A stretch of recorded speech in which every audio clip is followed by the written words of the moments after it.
Hello students. You are aware that Karl Marx had depicted the state as an instrument of coercion in the hands of the ruling class. But even without adopting a Marxist perspective to the understanding of the state, we all know that coercion is a necessary attribute of any state.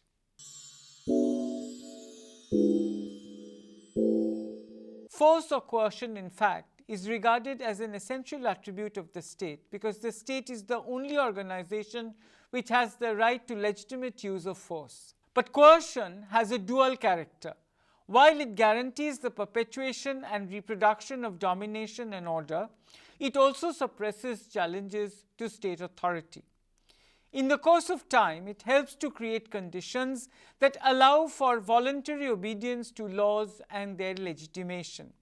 That is why Antonio Gramsci drew attention to the concept of hegemony on part of the state or the hegemonic role of the state. But coercion also has a negative aspect.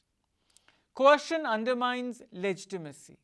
Continuous or unrestricted use of force to suppress dissent or resolve social conflicts and maintain order may simultaneously lead to the erosion of legitimacy and undermine the capacity of the state to rule. Thus, the state stands in a paradoxical situation regarding the use of force. It may ensure compliance, but at the same time, the frequency of its use may delegitimize the state. Therefore, we see that the state embodies a coercive cum legitimation process. The role of the state in the maintenance of law and order in society can be understood as a coercive cum legitimation process. All states rest on a combination of coercion and legitimacy and seek to use force in such a way that the legitimacy of law increases and the need to use the coercive power of the state, that is force, becomes less and less. In a democratic state in particular, striking such a balance is a delicate affair, and it depends to a great extent on what has been called political crafting.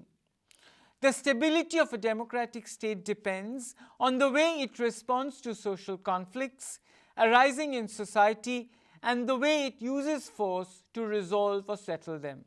So, regarding the relationship between the state and the process of modernization or socio-economic change that has been pervasive across the world, several scholars have pointed out that, for instance, Samuel Huntington argued that social and economic change, urbanization, increases in literacy and education, industrialization, education expansion, expansion of mass media, broaden political participation.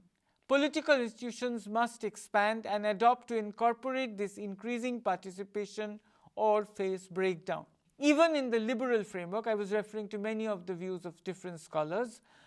After Huntington, you can also consider the liberal approach, which says that broad participation is supposed to enhance stability via strengthened commitment and legitimacy. What was not adequately envisaged, however, by all these approaches is that how participation would raise the aspirations of the people and become the source of the greatest challenge to the state. With reference to India, Rajni Kothari argues that the state is facing the greatest challenge from those very people who are being increasingly politicized by the expansion of democracy but are dissatisfied with the pace of socio-economic change. Kothari finds that lopsided development, together with lack of emphasis on institutionalizing democratic norms, have rendered the Indian state weak and vulnerable to a variety of social challenges. Organic linkages between people's aspirations and the translation of those aspirations into performance have weakened the state democratic institutions. The consequence, the result is that the state assumes confrontational postures vis-a-vis the various sections of the population described in caste, ethnic, or regional terms. The social scene then becomes marked by increased violent protest and agitations, and this clearly confers on the role some kind of a confrontationist posture. High stateness in India became discernible from the time of India's independence. It is associated with its imperial legacies and the requirements of an interventionist managerial state pursuing welfare and socialist objectives. The claim that the state has a special relationship to the public good and the state's interest is uniquely identified with the public interest, and that the interests of social groups are narrow, partial, and selfish, and this dates from the early 1970s. India became a republic, casting aside the autocratic monarchical doctrines and administrative state of king, emperor, and viceroy. India was also a democracy whereby for the first time the political masters, those who represent and govern, were chosen on the basis of universal adult suffrage. And India was also a welfare and a socialist state committed not only to economic growth and self-reliance, but also, most important, to social justice and national power. So what has been the impact of colonialism on the formation of the Indian state and its high stateness in the initial years after independence? The causes behind the lack of economic growth and industrialization in the initial decades of India's independence include, first, that the state the Indians inherited from the colonial past was modern and democratic, yet not all that effective as an economic actor. The Indian state did not perform very well as an economic agent. Second, India's mass national movement developed in opposition to the colonial state as a vehicle for capturing state power.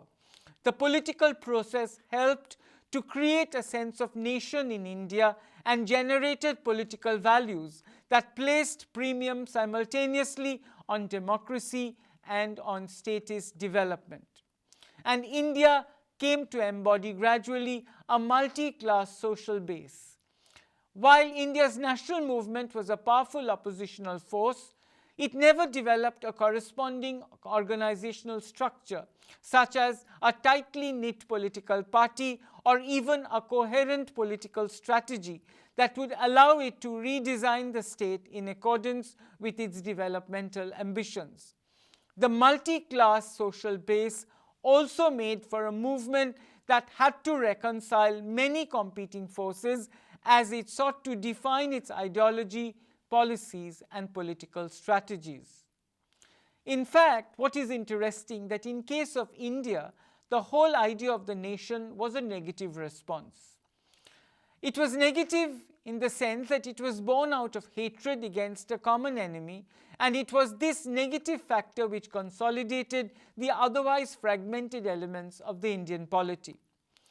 But the attainment of independence and the concomitant departure of the colonial rulers exposed the fragility and the fragmentary character of the multi-class Indian state. And I am going to develop from this later on when I will show to you that such a weak state also tries to generally assume some kind of a confrontationist role, which gives it the garb of coercion. And this was subsequently unable to enunciate and execute developmental policies and programs based on consensus, which explains the low trajectory of economic progress that followed. As Kohli puts it, the result was a fragmented multi-class sovereign state whose developmental inefficacy has remained at the heart of India's lackluster economic performance.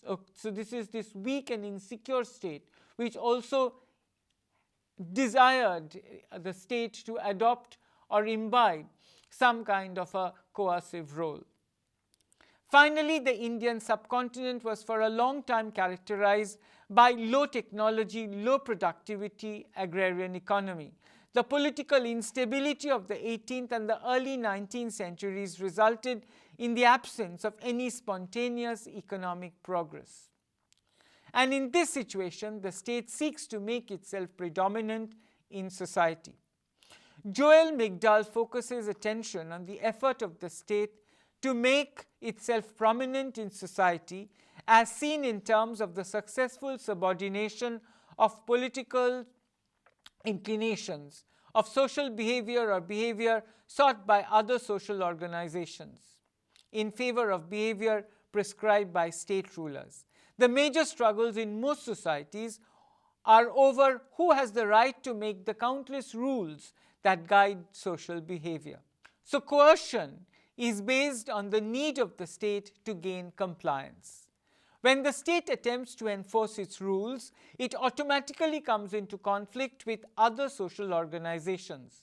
The result of this conflict is not necessarily predominance of the state, but situations of accommodation between the state and the others. Legitimation, together with compliance and participation, are seen as indicators of increasing levels of social control by the state. Migdal argues that the tenacity of these social groups and their leaders, whom he calls strongmen, can enrage determined state leaders and easily encourage them to use coercive methods to gain compliance. The case of Mrs. Indira Gandhi at the time of emergency is an apt illustration of this reality. And the state comes to embody increasing social controls. What is seen is that the state, through enactment of various laws, is increasingly acquiring the authority to confine people without trial. The Preventive Detention Act of 1950 remained on the statute books till 1970 and appeared again in the form of Maintenance of Internal Security Act of 1971, which was repealed in 1977. In 1980, the National Security Act was enacted and two amendments followed in 1984, making the position of detainees even more vulnerable. Several new laws have been cited for incorporating provisions that curb individual freedom and make the arbitrary use of power legally possible. So these curbs, such arbitrary use of power, obviously is a threat to the liberty of the people. So are these curbs on liberties acceptable? Because they jeopardize individual freedom. Draconian laws that curb liberties are interpreted by many to be an aid and catalyst for security and not an instrument for destruction. That is how the argument is usually posited. The coercive processes of the state machinery, as also of the fact of bail provisions becoming more stringent, are welcomed with a sense of relief, notwithstanding the fact that the dangers of abuse are much more grave. Okay? So what actually appears to be safeguards of liberty can well become points which will threaten liberty. The perceived threats to national integrity appear to justify, in the minds of many, the continuing empowerment of the state and its executive, notwithstanding the fact that the process may in the long run be more destructive of the legitimation of the state. So is a coercive state, and this is the point I was making earlier, is a coercive state also an insecure state? This is particularly true when it is accepted that a weak and insecure state cannot only turn more fascist in its methods, but can help generate a mindset, particularly among its slightly better off citizens, that all dissent and protest activity is anti-state, anti-national, and inherently destabilizing, and therefore should be put down with a heavy hand. So the state, in trying to be a guardian of liberty, ends up ultimately stifling it. So is this high stateness that we see in India from the initial years after independence, is it getting reduced or compromised with the onset of globalization? With the inauguration of the liberalizing regime at the onset of globalization, many suspect that the state is in the process of abandoning many of its earlier role involving high stateness and reconciling itself to a more withdrawn or restrained actor. Rajni Kothari draws attention to diverse types of erosion that the nation state in India is facing today.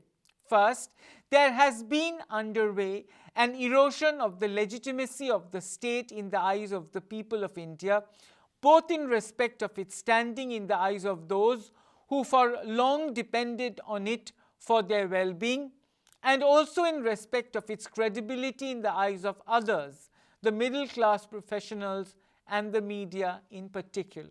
With regard to the erosion of the state in India, we can also see that the mounting challenges to central authority by a whole array of regional movements of both autonomy and separatism have rendered the state an arena of growing conflicts and violence. Third, there has also taken place an erosion of the whole conception of a distinctive and overriding role of the Indian state, both vis-a-vis other centers of power within the country. These other centers could include industry, labor, religion, caste, linguistic and ethnic identities, and vis-a-vis external interests like the dominant centers of geopolitical and strategic power, international financial institutions, transnational structures of capital and commerce, all of whom have emerged as big players in the field of economic globalization unfolding across the world. The state, along with the erosion that we have seen, seems also be in some kind of a retreat. The state in India, instead of occupying center stage in the social and economic arenas, is also seen to be in retreat.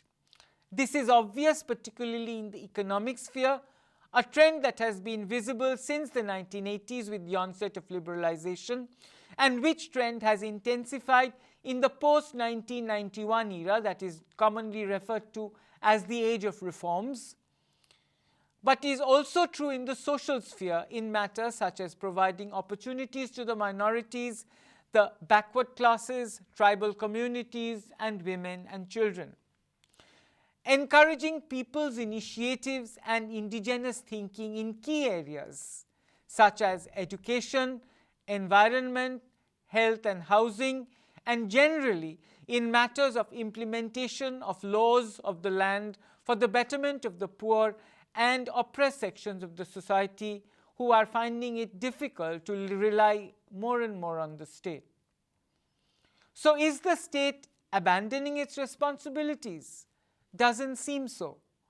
Fears and apprehensions about the state abandoning its role in the domain of public welfare in the wake of globalization were sought to be assuaged as early as 1997 by Manmohan Singh, who said that programs of social development, anti-poverty programs, education, health and rural housing received special attention, particularly after 1992-93 when the age of reforms took off. So we come across an altered scenario regarding the nature of the Indian state, and that will also help us to understand its coercive role in subsequent years.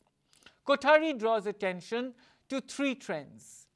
First, there is a marked rise of sub-national consciousness overtaking the earlier kind of nationalism that included diverse regional and cultural identities. There is a growing revolt against the central authority as well, in some areas against state governments, producing a highly unstable situation.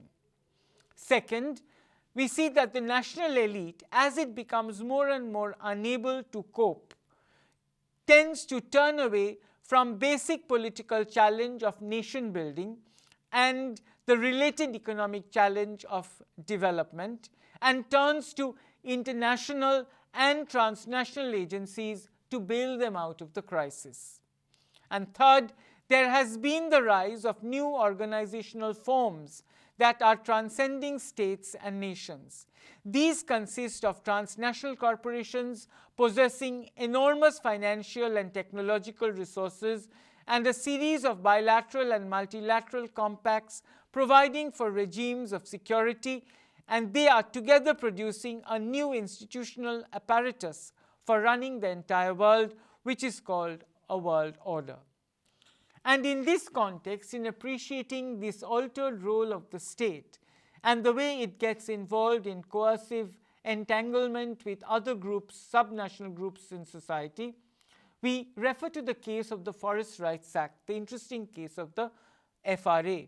On the one hand, there are some who believe that the Forest Rights Act is basically a political move on part of the state to cover up its failure on the development front and shift focus to its commitment to democracy and human rights. This is important in an age of globalization when India, along with its pursuit of higher economic growth, must also display both nationally and internationally its concern for and commitment to the plight of the poor and the marginalized segments of the population. The skeptics further argue that visibly engaged in the path of development, as India is today, contemplation and implementation of various developmental projects for mining dams, establishment of special economic zones, etc., will be on the rise, and that can only mean that there will be more cases of displacement leading to further expropriation and pauperization of the non-elite rural people. So, in such a scenario, the Forest Rights Act seems to be a victory of the politically marginalized in India, like the tribals. There are those who feel that the Forest Rights Act is a commendable and a rare case of politically marginalized groups like the forest-dwelling tribals and the forest-dependent poor, extracting a concession from the political elite. It could well be an indication that the politicized poor are becoming increasingly influential, and that they are becoming more capable in terms of defending and extending their autonomous spaces within India's political economy. Their economic security or pauperization in the days to come will depend in good measure upon their ability to safeguard and protect both their private and common property on which their livelihood depends.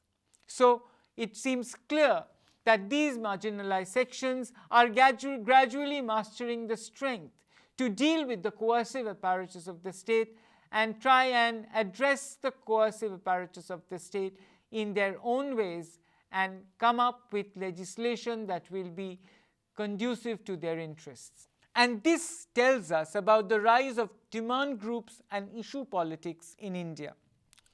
Rudolph and Rudolph comment interestingly that interest group representation in India is marked by pluralist rather than corporatist forms and processes.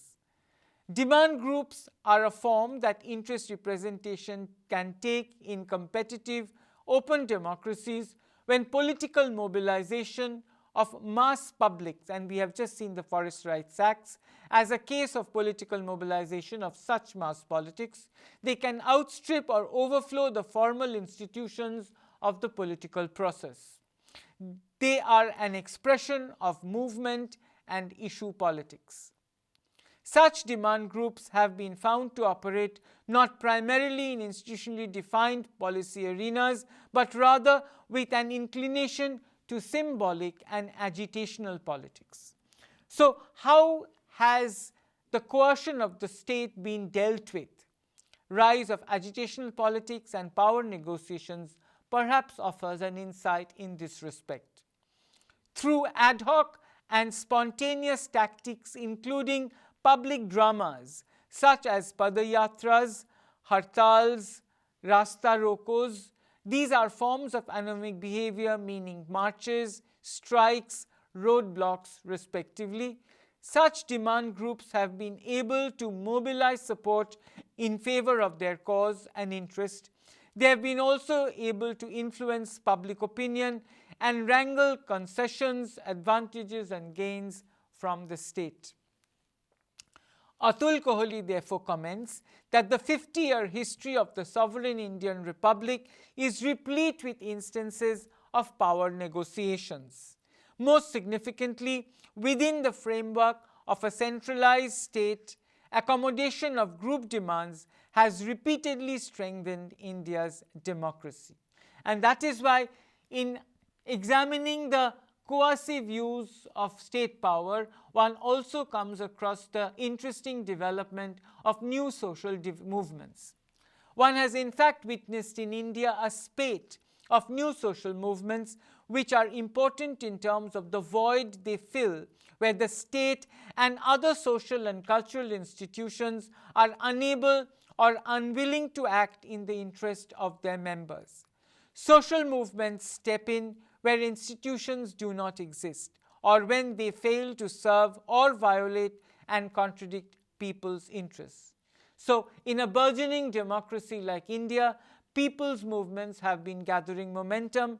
People have taken to the streets, they have been able to articulate their interests, and they have been able to not only sensitize people at large about the legitimacy of their interests, they have also made several inroads into the legislature through lobbying and other tactics. They have tried to gather the support of various non-governmental organizations, and armed with all these arsenal, they have been able to wrangle concessions from the Indian state. And therefore, we see growing assertiveness in India of the marginalized and the poor. Pranab Bardhan makes an interesting observation. He says that in many parts of India, the poor have started questioning slowly, with growing assertiveness, what has been one of history's most well-entrenched and ornately elaborate ideological systems of legitimizing inequality and exploitation. This questioning becomes more acute with the expansion of the market nexus. So, it is not entirely up to the state anymore to use unilaterally its coercive apparatus and come down heavily on the people. The people, by the strength of their numbers, they are also trying to make their voices audible, and they are in a position today to try and negotiate and deal with the state to wrangle the concessions they rightly deserve and demand.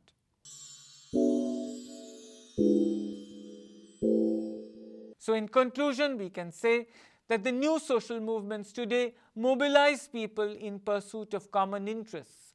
One may thus view in the legislation of the Forest Rights Act, which is considered to be a landmark piece of legislation, an indication of the maturing of Indian democracy from a centralized, elitist, even statist domain to a decentralized, participatory, mass-based plane. Even in situations where the state is apt to neglect its welfare commitment, we have seen in the earlier phases of India's independence, we have seen that the state assumed a high degree of stateness and centralization because it embarked on a role of welfarism and socialist commitment. But gradually, although the onset of the liberalization age has diluted that stateness in India, the state has withdrawn. The state has also come to recognize that it has to also pay due respect and attention to the interests and the needs of the growing numbers who have been rendered an unfair deal with the onset of the liberalizing regime. And therefore, even in situations where the state is apt to neglect its welfare commitment, such turmoil from below and messy politics in an open and burgeoning polity like India becomes apparent, and this can go a long way in prodding the state to live up to its various commitments vis-a-vis the people, particularly its welfare role. In fact, the case of the emergence of the Forest Rights Act bears testimony to this fact. Thank you.